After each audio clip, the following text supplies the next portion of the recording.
Right at this very second, somewhere a man is turning down a promotion because his girlfriend says it'll mean less time together. Somewhere else, a guy is shutting down his side business after his wife complained it's taking attention away from family movie nights. And somewhere, a 28-year-old entrepreneur is apologizing to his partner for working weekends on the company that could change his entire bloodline's future. There is also the man who stops pursuing his master's degree because his girlfriend feels threatened by his intellectual growth, claiming he is becoming someone different. And the scariest part, each of them thinks he is doing the right thing.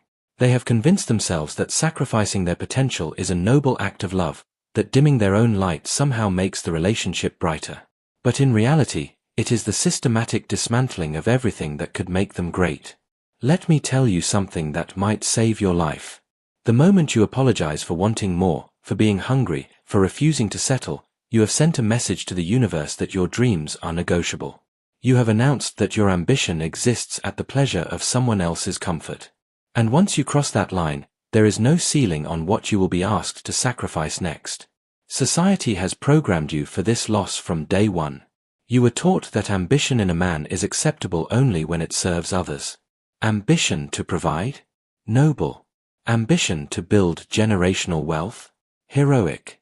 But ambition for personal mastery, for the pure joy of conquering a mountain because it exists? Selfish. Threatening. Something that needs to be managed and controlled. Here is a test that will open your eyes. The next time someone criticizes your ambition, ask yourself one question: who benefits from me staying small? When she says you work too much, who wins if you scale back and your income plateaus? When they tell you your goals are unrealistic, whose mediocrity feels more comfortable when you stop reaching? When friends call you obsessed for hitting the gym at 5 a.m., whose lack of discipline feels less shameful when you quit? You will notice a pattern. Your ambition makes people confront their own lack of it. And rather than rise to meet you, they would prefer you descend to their level. Your dreams are not the problem. Their comfort with settling is. Let's break down the ambition trap. Recall all those messages that have been hammered into your head for years. Don't be too focused on yourself. Money isn't everything. You need work-life balance.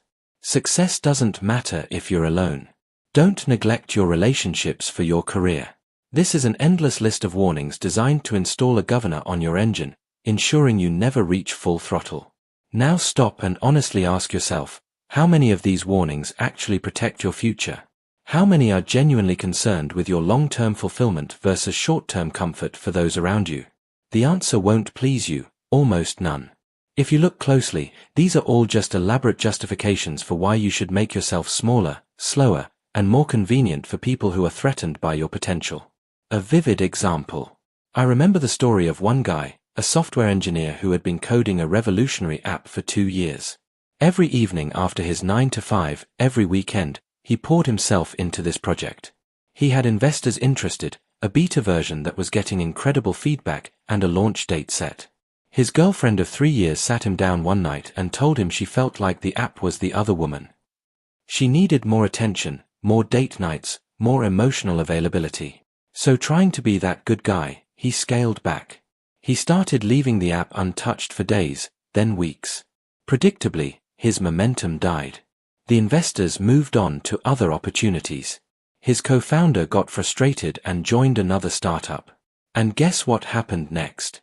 That same woman started making comments about how he never finishes what he starts and questioning whether he had what it takes to be a real entrepreneur. And when he tried to explain what happened, tried to restart the project with renewed intensity, she accused him of being obsessed and not learning from his mistakes. He found himself in a classic trap where his ambition was punished and its absence was also punished. He came to me devastated, genuinely believing he had failed both his dream and his relationship. I asked him only one thing: who told you that your potential was supposed to be negotiable? And then it finally hit him. He allowed a person who would never build anything, who had never risked anything, who had never stayed up until 3 a.m. debugging code because she believed in a vision, to define what reasonable ambition looked like. This whole concept of balanced ambition almost always turns out to be a trap firmly tied to making others comfortable with your limitations. We are told that a real man doesn't chase money obsessively. A real man prioritizes family time over business opportunities. A real man is satisfied with enough and that a real man doesn't let work define him. This is not the moral code of a builder or a visionary. It is simply a cap on your potential disguised as wisdom, where you trade your future for applause in the present. Notice that no one ever says a real man pursues mastery relentlessly or a real man builds something that outlives him or a real man protects his productive hours like his life depends on it, because it does. Why is there silence about this? And why isn't this taught as virtuous? Because the entire cultural framework around male ambition is designed to keep it leashed and serviceable, not to unleash the full force of what a man could become if he refused all limits. Here is what is truly disgusting. Male ambition for its own sake is almost never celebrated. When was the last time mainstream culture told you build an empire because you can or master your craft because greatness is its own reward? No. You are told, be successful so you can provide for a family. Make money so you can take care of others. Build status so you're attractive. Your ambition is always framed as a tool for someone else's benefit, never as the core expression of your being. Your personal drive, your refusal to settle, your obsession with becoming the best version of yourself, all of this is declared toxic masculinity if it doesn't serve someone else's emotional needs. You are methodically trained to view your ambition as something that needs permission, something that must justify itself by its utility to others. Recently, a young guy asked me, why should I build a business if it's going to cost me my relationship? This question broke my heart. He looked at me with genuine fear, as if the very idea of choosing his potential over comfortable companionship made him a monster. This kid was so programmed that he couldn't even imagine that maybe, just maybe, a relationship that requires you to stay small isn't worth keeping. That perhaps a woman who sees your ambition as competition rather than attraction isn't your partner, she's your anchor. This is not masculinity. This is domestication. You voluntarily clip your own wings because someone convinced you that flying too high is selfish, that soaring alone is worse than crawling together. Instead of building the life that makes you come alive, you are seeking permission for every upward move, checking if your growth makes others uncomfortable. Double standards. Ambition today is treated entirely differently based on gender. A woman pursuing her career aggressively is empowered, inspiring, breaking glass ceilings. A man pursuing his mission with equal intensity is a workaholic, emotionally unavailable, has his priorities wrong. She delays marriage for her education. Wise and self-respecting. He delays commitment to build his business. Afraid of responsibility and emotionally stunted. It resembles a rigged game where female ambition is always framed as liberation while male ambition is portrayed as either servitude to others or selfish neglect. At every stage, her career goals are celebrated as self-actualization while his are judged by how well they serve everyone else. But the moment you point this out, you become a bitter misogynist. You are effectively forbidden from pursuing greatness for its own sake. You are only allowed to be ambitious in ways that others approve of and benefit from. The double standards are simply laughable if you look closely. Imagine if we flip the script. A man tells his wife her PhD is taking too much time away from him, supportive partner or controlling abuser. A man demands his girlfriend quit her startup because he feels neglected, reasonable boundary or toxic masculinity. But when these exact demands are placed on ambitious men, it's called needing emotional availability. It's called relationship priorities. It's called being a good partner. I had an acquaintance whose fiancé gave him an ultimatum: take the stable corporate job with regular hours or she walks. He wanted to continue building his consulting practice that was just starting to take off. He asked her if she'd be willing to support him for one more year while he proved the concept. She called him a man-child who refuses to grow up. A woman demanding he abandon his entrepreneurial dream so she can have predictable date nights calls him immature for asking for patience during the building phase. And society nodded in agreement, telling him that real men choose stability for their partners. It starts early. Boys absorb this without even realizing it. Mom says, don't be too ambitious, you'll burn out. Teachers reward compliance and sitting still more than innovation and risk-taking. The entire education system is designed to produce employees, not empire builders, punishing you for the very traits, relentless drive, obsessive focus, unwillingness to accept good enough, that separate legends from the forgotten. Movies show men giving up their dreams for love, and it's portrayed as the ultimate romantic gesture. By the time you start building your career, your firmware is ready. You see your ambition as something that needs to be justified, apologized for, balanced out with enough attention to others so you don't seem selfish. You think your primary obligation is to make others comfortable with your choices. You never learn that your ambition needs no justification beyond your own desire to see what you're capable of. I remember myself at 22. I thought being a good man meant never putting my goals before someone else's feelings. Does she need quality time? You sacrifice the Saturday work session. Is she upset you missed dinner for a business meeting? You grovel and promise to do better. Does she feel insecure about your success? You downplay it and make yourself smaller. I thought this was love. It seemed to me that the more I constrained my potential for her comfort, the better man I was, the more I deserved partnership. It took years to understand I was not building a relationship. I was building a cage and calling it commitment. Here is the bitter truth. The system does not want ambitious, ungovernable men. Ambitious men do not settle for bad jobs. Ungovernable men do not sign contracts that enslave them. A person whose identity is tied to his mission rather than his relationships is impossible to manipulate. You cannot guilt him with you've changed or control him with you're being selfish or trap him with choose me or choose your dreams. Therefore, the system teaches you from birth that ambition without service to others is evil, because a man who builds for himself first is impossible to exploit. Look at how purely ambitious male figures are treated. Elon Musk working 100-hour weeks, mental health crisis. A CEO who never takes vacation, toxic hustle culture. Men teaching other men to be relentlessly ambitious, dangerous influencers. Young men choosing entrepreneurship over college, foolish risk-takers. Any celebration of male ambition that doesn't include heavy disclaimers about balance and relationships is perceived as a threat, because that is exactly where dangerous truths are born, truths like your dreams matter more than anyone's comfort with them. Yet any female ambition is she's living her best life and never apologize for your success, queen. The system actively destroys anything that helps men embrace unlimited ambition. It benefits them to keep you guilty about wanting more, endlessly checking whether your growth is making someone uncomfortable instead of simply growing without permission. They want to see you ambitious enough to be useful, but not so ambitious that you become uncontrollable. A moderately ambitious man is productive.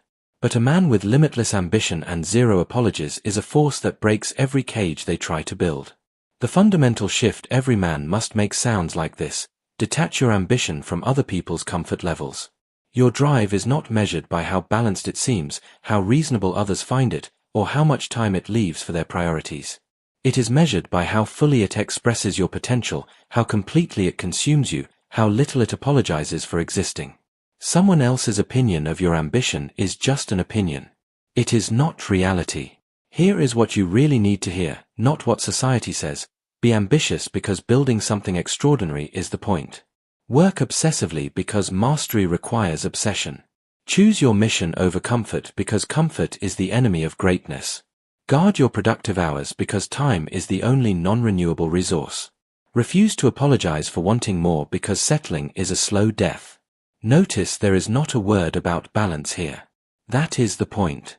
Your ambition must be about what you can become, not about whether that journey makes others feel secure. One guy asked me, if I'm not building something to share with a partner, why build at all? The answer is brutally simple, because living without ambition is not living, it's just waiting to die.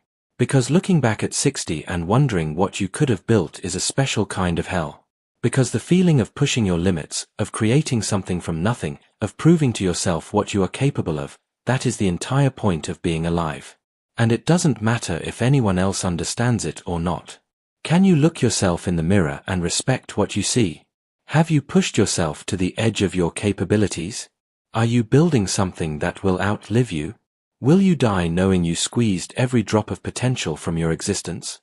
These are true measures of a life well lived, and they exist absolutely independently of anyone's approval or comfort. And here is what happens when a man stops apologizing for his ambition. He builds the business of his dreams, not the compromise version that leaves time for constant emotional check-ins.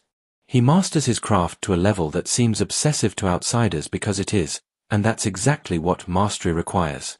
He sets brutal boundaries around his productive time because he understands that his mission is his legacy. And ironically, it is at this very moment that quality people begin to orbit him. Not because he is trying to make them comfortable, but exactly the opposite, because a man who refuses to apologize for his greatness naturally attracts others who respect ambition rather than fear it. The Matrix's greatest trick is making men believe that ambition needs to be justified by how it serves others. Look at the great men of history: Carnegie, Tesla, Jobs, Bezos. Did they build empires by constantly checking if their work-life balance was acceptable to their partners? No. They had a vision that burned so bright it consumed everything else. And that is precisely what made them great. Guys, especially those in your 20s and 30s, listen very carefully. This is your time for obsessive building, not for apologizing every time your ambition makes someone uncomfortable. By continuing to seek permission for your drive, you are simply flushing your most productive years down the toilet trying to make people comfortable with your potential. The skills you don't master now, the businesses you don't build at this age, the risks you don't take because someone needed more attention, these are missed opportunities that compound into a lifetime of regret. The cruel truth of modern relationships is that many people want the benefits of your ambition but hate the cost required to fuel it. She wants the successful man, but she resents the 80-hour weeks that built him.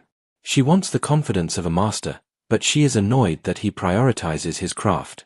She wants the financial freedom your business provides, but she punishes you for the years of sacrifice required to create it. The finished result is attractive, but the process of becoming is grounds for constant complaints. She wants the lifestyle and status that comes with your success, yet she resents the necessary obsession you must maintain to sustain it. It creates a maddening paradox where you are expected to be simultaneously a world-conquering titan in your field and an always available emotional support system. I remember the story of a friend. His girlfriend constantly criticized him for training for an Ironman triathlon. "You're always training. You never have time for us. You care more about a stupid race than our relationship." He gave up the training to keep the peace. 6 months later, she left, telling him he had become soft, directionless, and uninspiring. She destroyed with her own hands the very discipline and drive she claimed to love about him when they met, and then blamed him for no longer being that man. Social pressure surrounds ambitious men in a tight ring. If you talk about your big goals, you are immediately labeled arrogant. Maintain strict boundaries around your time and you're called unavailable. Put your mission above social expectations and you're deemed selfish. It is curious that the exact same traits in successful women are presented by society as boss babe energy and knowing your worth. This game is played with marked cards. You are required to achieve at the highest levels but forced to apologize for the lifestyle required to get there. Society has effectively weaponized the concept of balance to police male ambition, ensuring that any man who refuses to cap his potential is met with immediate social and relational consequences. They fear your unrestrained ambition because a man who will not apologize for wanting more is a man who cannot be convinced to want less. True male maturity looks different. It is the ability to define your own mission and pursue it with ruthless focus, maintaining complete indifference to whether that makes others uncomfortable. If building a business matters to you, build it even if people call you obsessed.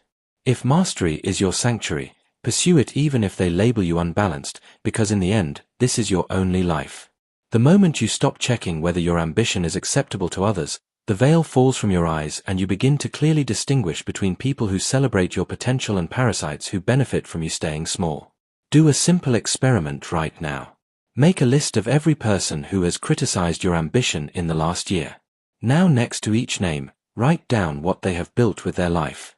What have they created? What have they mastered? What legacy are they leaving?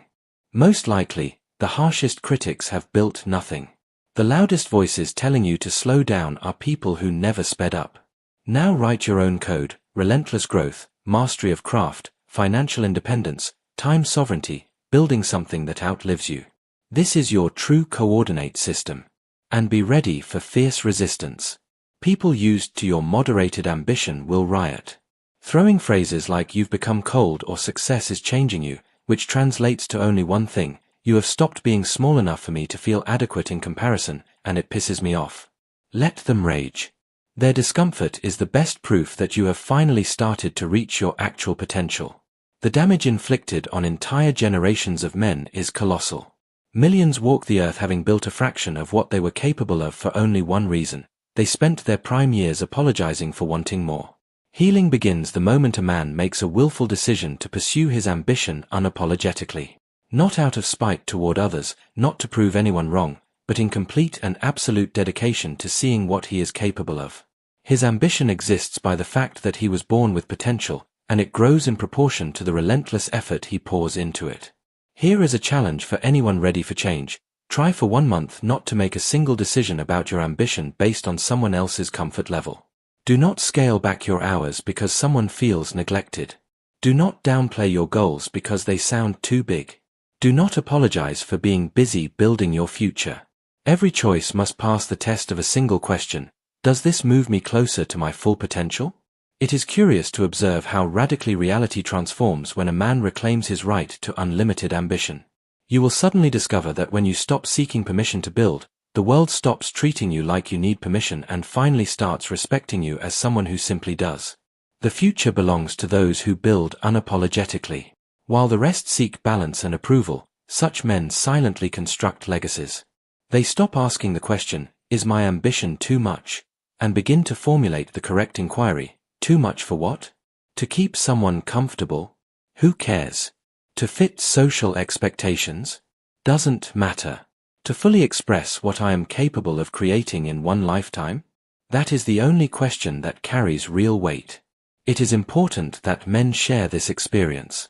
At what moment did you realize you had been apologizing for your ambition? What changed after you gave yourself permission to be relentlessly focused? What resistance did you face? Leave your stories in the comments. This will help others see that they are not alone in this fight. Your ambition belongs only to you. It is time to take it back. If you are ready to hear the uncomfortable truth, subscribe to the channel.